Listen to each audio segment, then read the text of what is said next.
Nothing in this podcast or on our website should be construed as medical advice. Consult your healthcare provider for your individual nutritional and medical needs. The information presented is based on our research and is strictly that of the author and not necessarily those of any professional group or other individual. Hi, I'm Sue Becker from Bread Beckers.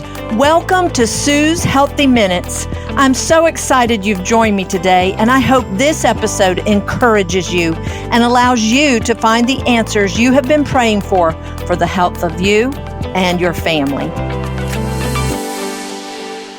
Today on Sue's Healthy Minutes, I want to share with you some of the important nutrients found in whole grains and, of course, in real bread made from freshly milled flour. I realized a few weeks ago that I teach and speak predominantly on the benefits of fiber found in whole grains and its critical importance to our digestion and elimination, but I don't often share about the abundant vitamins and minerals that real bread provides for our health. So today, I thought I would start with the amazing family of B vitamins found abundantly in most whole grains, and in particular, the bran and germ portions of wheat. If you have heard my teaching over the years on the history of commercially processed flour, you might remember the critical role the lack of B vitamins played in the outbreak of the epidemic diseases of beriberi and pellagra shortly after processed white flour and bread took over the market. Beriberi is a nervous system disease resulting from a vitamin B1 deficiency that can affect not only our neurological system, but also the cardiovascular and gastrointestinal systems as well. The outbreak of beriberi shortly after the new steel flour mills began to sift the nutrient-dense bran and germ away from the flour to produce shelf-stable white flour puzzled health officials throughout the U.S. until studies revealed that it was indeed caused by the now missing vitamin B1 from our once predominant food source of the vitamin, real bread made from freshly milled whole wheat flour. Pellagra was another epidemic vitamin B deficiency disease at the time, particularly plagued the southeastern United States, where wheat was a major food crop. Pellagra is a vitamin B3 or niacin deficiency disease resulting in severe skin and digestive issues, leading to dementia and ultimately death.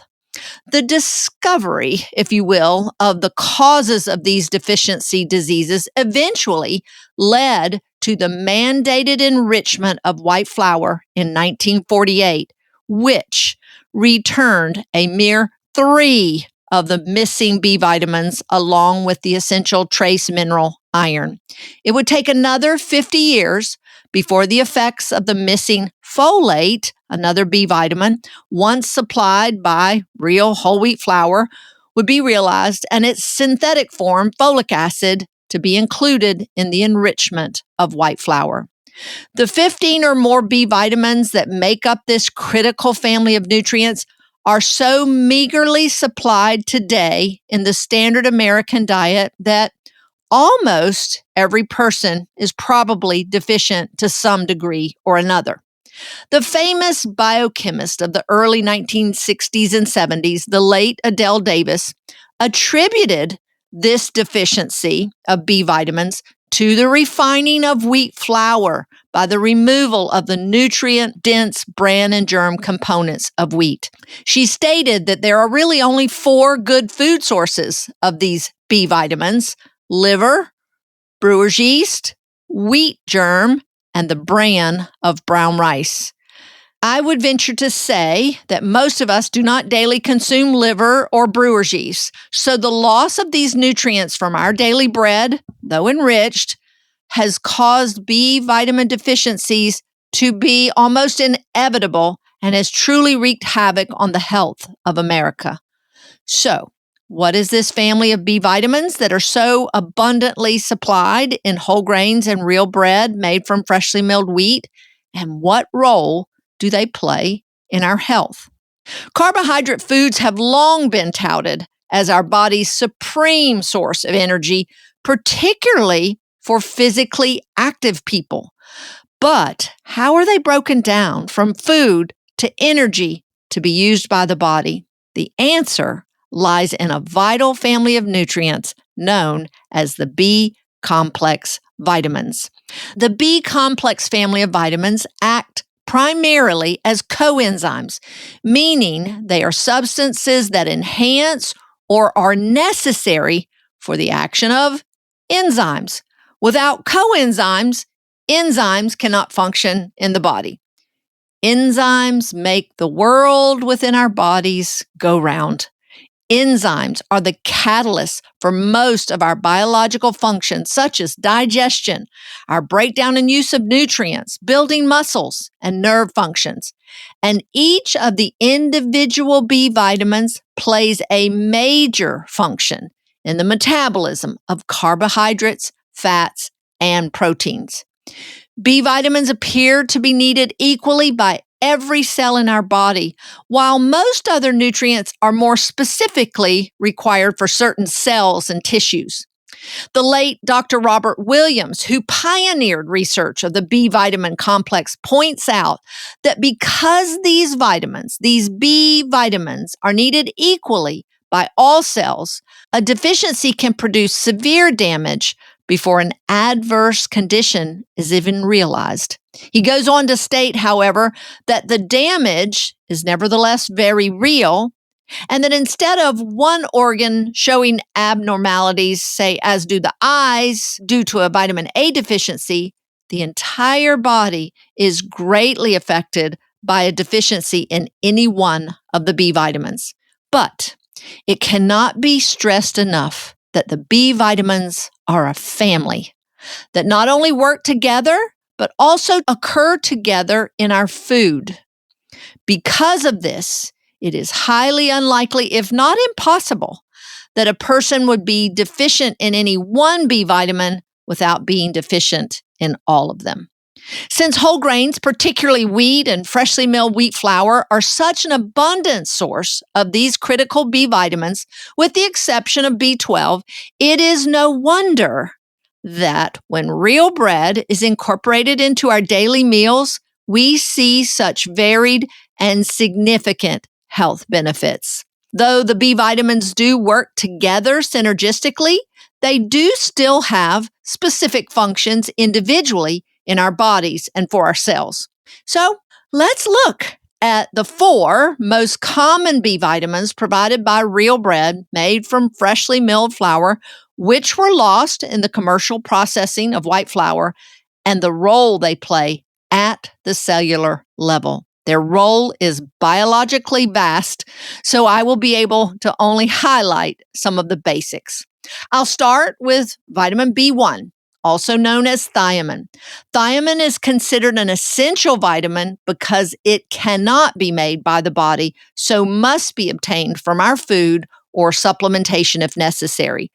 Thiamine plays a key role in metabolizing glucose into energy for the body, but thiamine is often referred to as the anti-stress vitamin, as it supports the proper functioning of our nervous system. A deficiency of thiamine has been implicated in several neurological diseases. Remember, it was the loss of thiamine, vitamin B1, from the new white flour introduced in the early 1900s that was implicated in the outbreak of beriberi. Thiamine's role in the production of acetylcholine, a neurotransmitter, is essential for normal heart function. Thiamine assists in the production of hydrochloric acid, which is essential for proper digestion. A lack of thiamine in the diet might explain why we see compromised digestion in the stomach and a prevalence of acid reflux. I find it very interesting that thiamine is frequently recommended for those struggling with alcohol addiction, as alcohol consumption reduces the absorption of thiamine in your gastrointestinal tract. An estimated 80% of alcoholics are found to be deficient in thiamine. Thiamine is also very important to those with autoimmune diseases such as Hashimoto's, an autoimmune thyroid disorder. Increasing thiamine intake has been shown to improve fatigue in autoimmune patients in just a few days.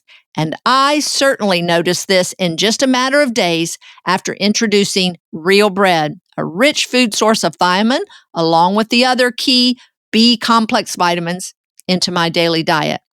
And we have certainly heard several It's the Bread stories sharing the same experience. Moving on, vitamin B2, also known as riboflavin. Riboflavin, like thiamine, helps to extract energy from glucose, but also helps to metabolize energy from fats and proteins as well. As an antioxidant, riboflavin protects our cells from the damaging effects of free radicals produced during many of our body's normal physiological functions. Riboflavin is required for the metabolism of iron and vitamin B6, and for the synthesis of another B vitamin, niacin, from the amino acid tryptophan. It also plays an essential role in folate, another B vitamin, metabolism, as a required cofactor of a key folate metabolizing enzyme. Riboflavin deficiencies may not be quite as obvious as thiamine and niacin deficiencies, but nevertheless, very real.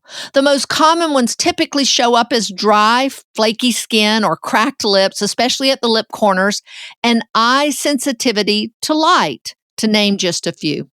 So this brings me now to niacin, vitamin B3. We have already mentioned its role in preventing such complications associated with pellagra and mental stability. In fact, the late Dr. Abram Hoffer, a prominent orthomolecular biochemist, pioneered the use of high doses of vitamin B3 or niacin, along with vitamin C, to successfully treat schizophrenia. Niacin, also known as nicotinamide or nicotinic acid, is a coenzyme in over 200 metabolic pathways that assist in the breakdown of carbohydrates and fatty acids, especially during times of intense physical exertion. It also plays a role in the repair of cells after such strenuous exercise. The last of the B vitamins I will discuss today is folate. You may know it best by its synthetic name, folic acid. Folic acid was the last of the synthetic B vitamins to be added to enriched flour to replace the natural folate that was lost with the removal of the bran and germ during the processing of commercial white flour.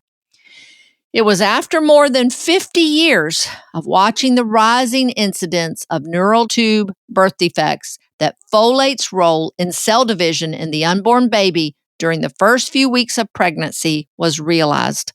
Folate is absolutely critical in the early stages of pregnancy to prevent neural tube birth defects such as spina bifida.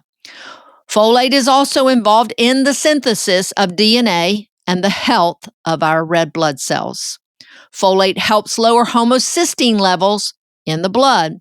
Homocysteine is an essential amino acid that plays a role in multiple biochemical processes, but high levels in the blood can indicate a vitamin B deficiency as well as a high risk for blood clots and heart disease. Food sources of folate include dark green leafy vegetables, fresh fruits, nuts, and seeds, and whole grains, and of course, real bread made from freshly milled flour.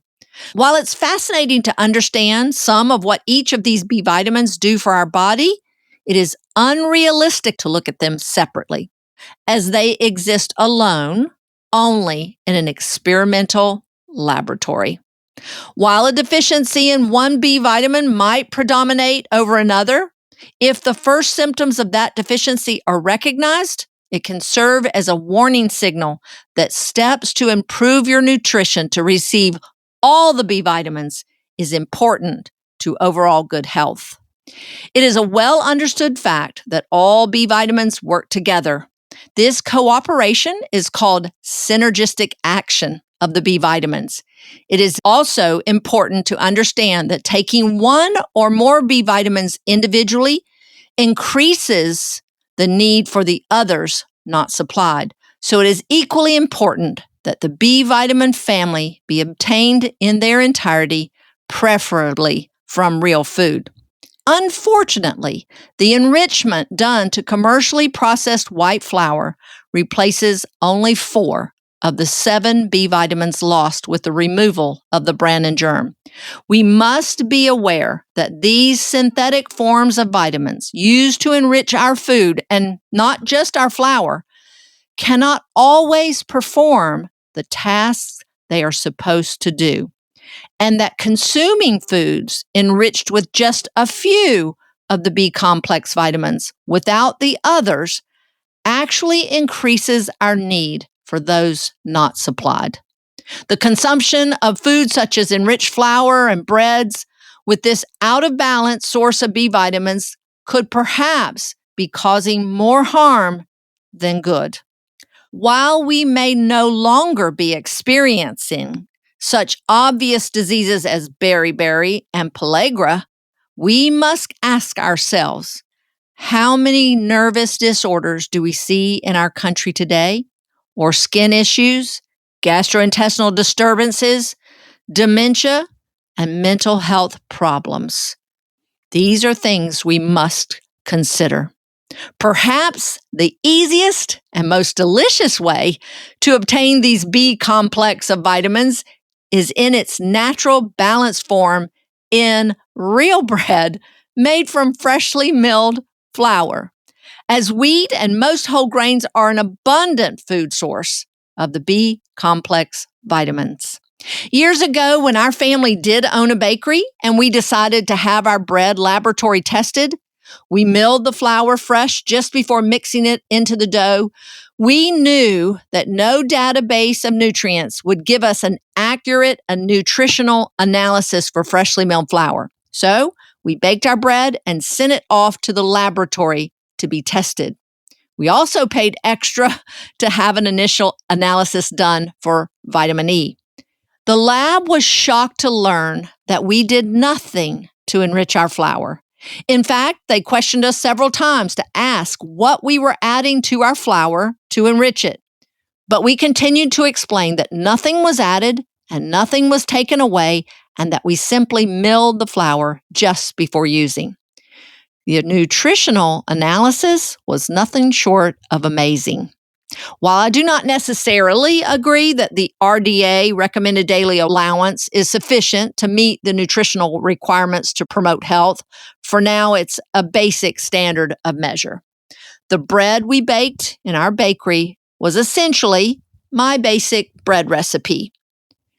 Just one slice of our real bread made from freshly milled flour with nothing added to enrich it provides 8% of the RDA for thiamine, vitamin B1, 2% of the RDA for riboflavin, vitamin B2, 10% of the RDA for niacin, vitamin B3, and 10% of the RDA for folate, not synthetic folic acid, the naturally occurring folate.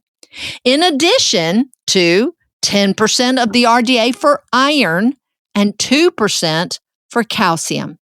And perhaps the icing on this nutritional cake, or should I say bread, just one slice of real bread provides 100% of the RDA for vitamin E, which is virtually unheard of in the processed food world. And then, of course, there is fiber, a whopping 4 grams in just one slice. And something many people do not realize, though bread is considered a carbohydrate, whole grains, such as freshly milled wheat, provide protein as well. And in just one slice of real bread, you get 5 grams of protein. There are about 44 to 45 nutrients that are considered to be necessary to sustain life and promote good health. Of these essential nutrients, wheat is only deficient in 4: vitamin A, vitamin C, vitamin D, and B12. You can get vitamins A and C from fresh fruits and vegetables, and vitamin D from enjoying some much needed time outside in the sunshine. It saddens me that today bread is often considered a low nutrient, high calorie food. And for commercially processed bread products, I understand. This is very true. But if it is real bread made from freshly milled flour, it is quite nutrient dense with all the goodness that God put in every kernel of grain. Real bread made from freshly milled flour is both filling, nourishing, and can in fact be life-sustaining, supplying our bodies with the vitamin B complex needed by every cell. But the B vitamins are water-soluble, meaning they are not stored in the body. What we don't need at the moment is excreted in the urine, meaning that we need these B vitamins every day and at every meal. Bread truly needs to be daily. Give us this day our daily bread. In John 6:35, Jesus compares himself to bread, saying, I am the real bread of life. He who comes to me shall be satisfied. But only real bread is the staff of life. I want to thank you for listening today. I hope you learned something of the amazing nutritional benefits of real bread. And if you found this podcast to be beneficial and encouraging, we would love it if you would be so kind as to take a moment and leave a 5-star review. These reviews actually help push our content out to more people, allowing more lives to be changed through learning about the benefits of freshly milled flour and real bread. Again, thank you for listening today. Perhaps go enjoy a slice of real bread to give your body the B vitamins it desperately needs. Until next time, this is Sue Becker from Bread Beckers with Sue's Healthy Minutes. Sue's Healthy Minutes podcast has been a presentation by the Bread Beckers Incorporated located in Woodstock, Georgia. For more information, store hours, and learning opportunities, visit breadbeckers.com and follow us on Facebook and Instagram. Make sure to subscribe to this podcast and never miss an episode. Share this with 2 friends who would benefit from this information, and be sure to join us again next week for more of Sue's Healthy Minutes.